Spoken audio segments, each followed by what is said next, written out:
सास जोर से चिल्लाते हुए बोली, अरे बहू कहाँ मर गई। अंदर से आवाज आती है, जिंदा हूं माँ जी। सास बोली, तो फिर मेरी चाय क्यों अभी तक नहीं आई? कब से पूजा करके बैठी हूं।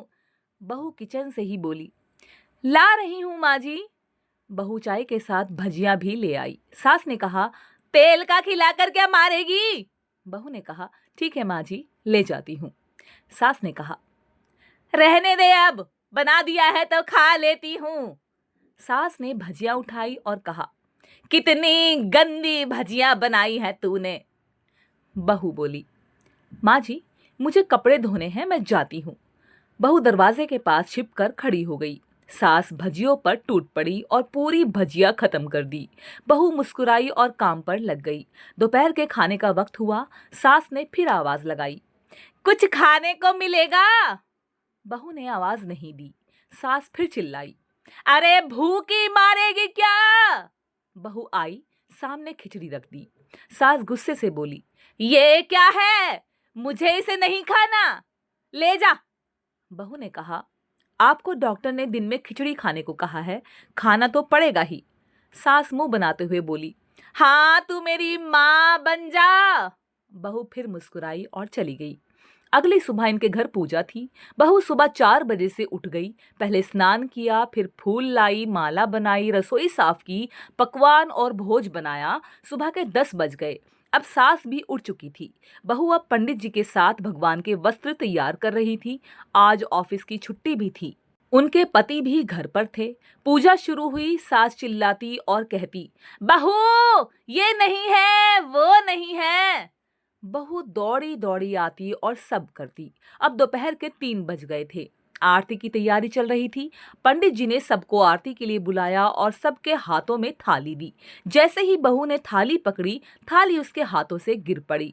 शायद भोज बनाते हुए बहू के हाथों में तेल लगा था, जिसे वो पोंछना भूल गई थी।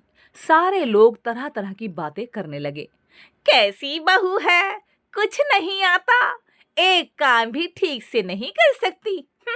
ना जाने कैसी बहू उठा लाए, एक आरती की थाली भी संभाल नहीं सकी। उसके पति भी गुस्सा हो गए, पर सास चुप रही। उसने कुछ नहीं कहा, बस यही बोल के छोड़ दिया, सीख रही है, सब सीख जाएगी धीरे धीरे। अब सबको खाना परोसा जाने लगा। बहू दौड़ दौड़ के खाना देती, फिर पानी लाती। करीब 70-80 लोग हो गए थे। इधर 2 नौकर और बहू अकेली फिर भी वहां सारा काम बहुत ही अच्छे तरीके से कर रही थी। अब उसकी सास और कुछ आस पड़ोस के लोग खाने पर बैठे।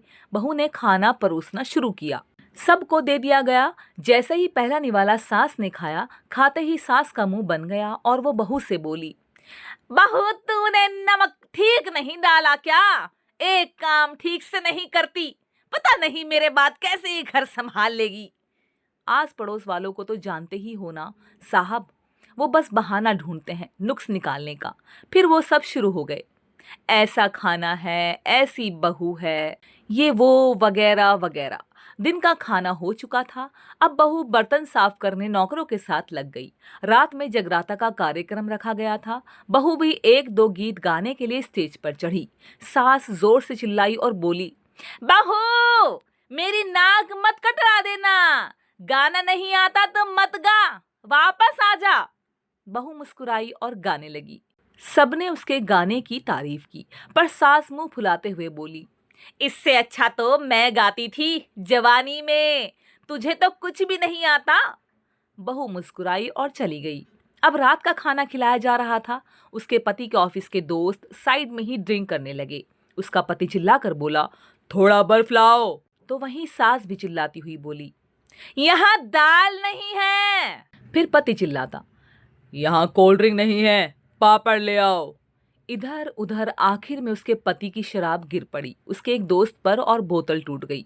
पति गुस्से में 2 झापड़ अपनी पत्नी को लगाते हुए कहता है, जाहिल कहीं की, देख कर नहीं कर सकती, तुझे इतना भी काम नहीं आता। सारे लोग देखने लगे। उसकी पत्नी रोते हुए कमरे की तरफ दौड़ी। फिर उसके दोस्तों ने कहा, यार पूरा मूड खराब कर दिया, यहाँ नहीं बुलाया होता, हम कहीं और पार्टी कर लेते। कैसी अनपढ़ गवार बीवी ला रखी है तूने, उसे तो मेहमानों की इज्जत और काम करना तक नहीं आता। तुमने तो हमारी बेइज्जती कर दी। अब आस पड़ोस की औरतों को और बहाना मिल गया था। वो कहने लगी, देखो क्या कर दिया तुम्हारी बहू ने, कोई काम नहीं, कोई काम की नहीं है। मैं तो कहती हूँ अपने बेटे की दूसरी शादी करा दो, छुटकारा पाओ इस गंवार से। सास उठी और अपने बेटे के पास जाकर उसे थप्पड़ मारा और कहा, अरे नालायक, तुमने मेरी बहू को मारा, तेरी हिम्मत कैसे हुई, तेरी टांग तोड़ दूंगी। उसके बेटे के दोस्त कुछ कहने ही वाले थे कि उसकी माँ ने घूरते हुए कहा, चुप, बिल्कुल चुप।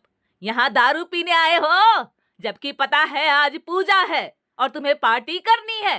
कैसे संस्कार दिए हैं तुम्हारे माता पिता ने? और किसने मेरी बहू को जाहिल बोला?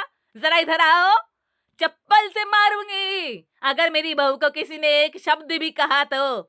अरे पापी, तूने उस लड़की को बस इसलिए मारा कि तेरी शराब की बोतल टूट गई? पापी, वो बच्ची सुबह 4 बजे से उठी है, घर का सारा काम कर रही है, न सुबह से नाश्ता किया न दिन का खाना खाया, फिर भी हंसते हुए सबकी बातें सुनते हुए ताने सुनते हुए घर के काम में लगी रही। तेरे यार दोस्तों को वो अच्छी नहीं लगी, जूते से मारूंगी तेरे दोस्तों को जो कभी उन्होंने ऐसा कहा। उसके यार दोस्त चुपके से खिसक लिए।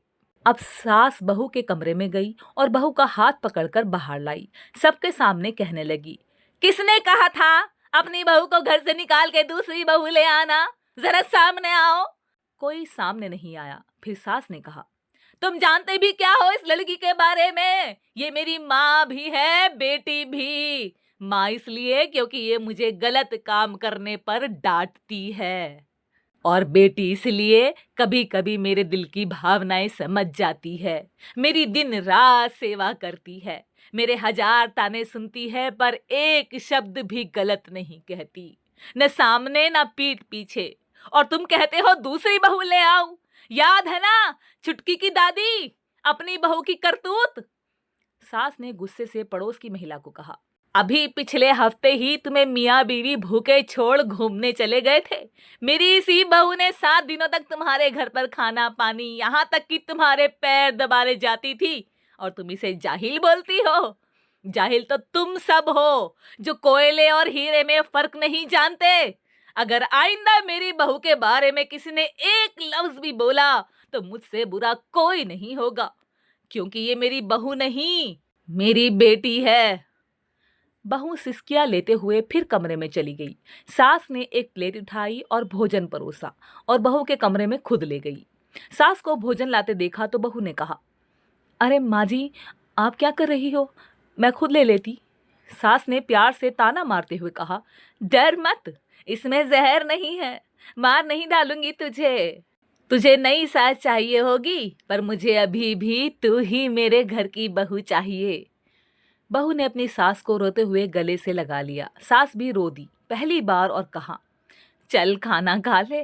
फिर मजाक करते हुए कहा, फिर मेरे पैर दबाने चली आना, और ये ख्याल मन में मत लाना कि सास पैर बोलती है। किसी दिन मैं इसका गला दबा दूंगी, क्योंकि कभी मैं भी यही सोचती थी। दोनों खूब हंसने लगती हैं। कुछ रिश्ते बहुत मीठे होते हैं, बस बातें कड़वी होती हैं। तो दोस्तों, ये सास बहू की अनोखी सी कहानी आपको कैसी लगी, हमें कमेंट्स करके ज़रूर बताना। इस कहानी को लाइक और शेयर ज़रूर कीजिएगा, और हमारे चैनल आनी ऑफिशियल कहानियाँ को सब्सक्राइब भी ज़रूर से कर लें। एक और अच्छी सी मज़ेदार कहानी के साथ आपसे मिलती हूँ, तब तक के लिए धन्यवाद दोस्तों।